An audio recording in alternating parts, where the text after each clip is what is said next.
하세요. 이제 요양보호사님들이 직업을 구하려고 면접을 가면 대표님들이 꼭 필수 코스처럼 하시는 말씀이 있죠.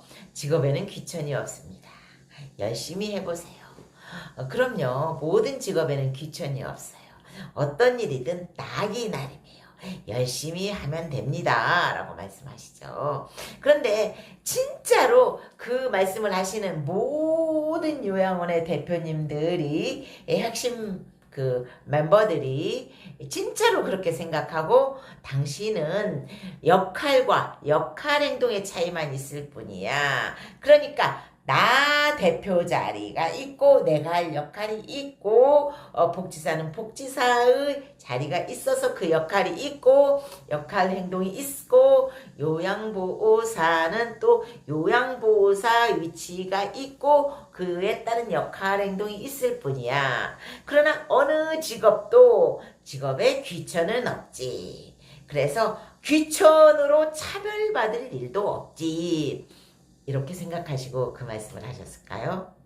아니면 당신은 어쩌다가 그렇게 공부를 못해서 똥 치우는 일을 하게 됐어. 아니면 어쩌다가 그렇게 공부를 못해서 도우미 들이나 하는 그런 일을 하게 됐어.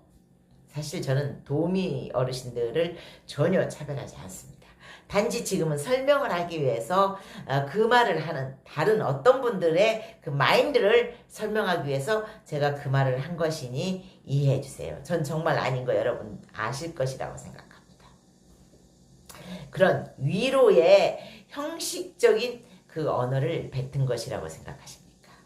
물론 저는 제가 이제 요양원에서 근무를 하다 보니 첫 번째 요양원은 원장님이 된장을 직접 담으신 3년 이상 된 된장을 저한테도 주셨어요. 아주 정성스럽게 담아주셨어요. 천연 재래 된장이었죠. 정말 그 귀한 된장 먹을 수가 없더라고요. 아직도 우리 집 냉장고에 있어요. 너무 감사한 일이죠. 대표 원장님이 직접 담근 된장을 요양보호사들에게 한 통씩 나눠주셨어요. 정말 감사한 일이었어요. 감사하다는 게 된장이야 까짓것 사면 되잖아요. 뭐 비싸봐야 얼마겠어요. 내가 된장값 솔직히 잘 모르지만 비싸봐야 뭐 1, 2만 원이겠죠. 그런데 그 마음은 제가 받기에 정말 수십만 원 돈으로 칠 수 없는 어떤 그 존중함으로 제가 받아들였어요. 굉장히 감사한 일이죠.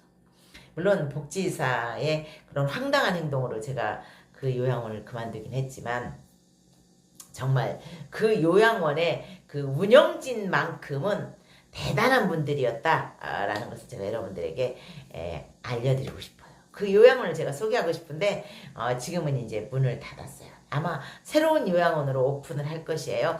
그러면 같은 원장님이 운영을 하신다면 제가 여러분들하고 또 소개를 할게요. 그 요양원은 사실 시설도 보잘것없고 뭐 정말 급급하고 그래요. 단지 요양원 그 운영진들이 요양보호사님들을 굉장히 떠받드는 그런 요양원이었어요. 그런데 어떤 요양원은 시설도 빵빵하고 밥도 무지 잘 나오는데 단지 그 대표님이 원장님이 이제 그 요양보호사들의 근무 태도를 또 다른 일부의 요양보호사들에게 들어서 발췌 섭취하려는 그 마인드 때문에 일부의 요양보호사들이 이제 자기 자신은 좋게 말하지만 진짜 일하는 요양보호사들은 왜곡해서 나쁘게 말하잖아요. 그리고 그것이 원장님의 평가가 되기도 하고 사실은 그 자체 잘못됐잖아요.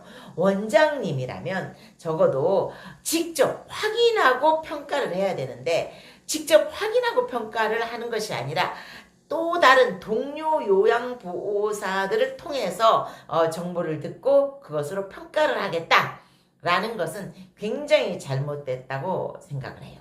때문에 그 요양보호사들이 이직률이 높아요.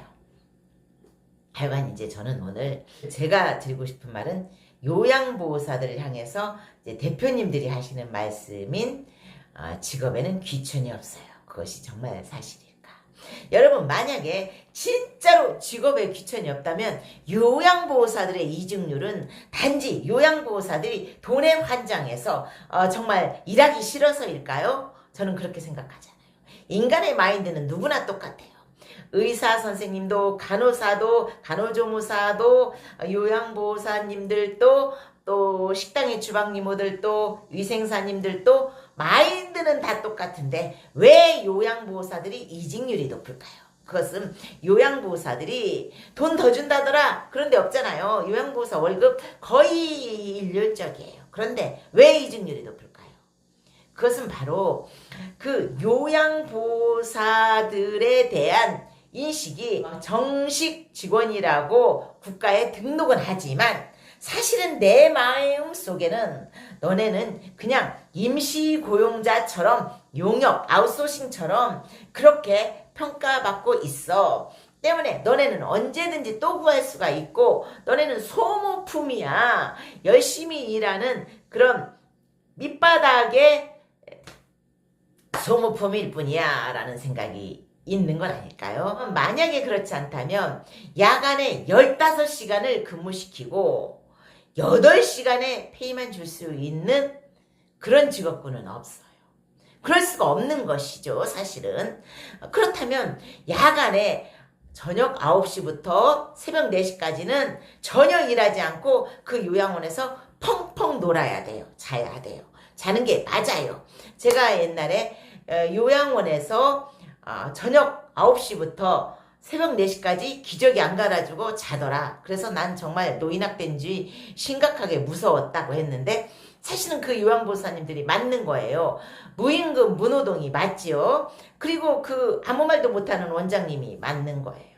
그렇다면 새벽 12시부터 1시까지 기저귀를 갈게 하는 그 요양원은 요양보호사들을 착취하는 것이죠.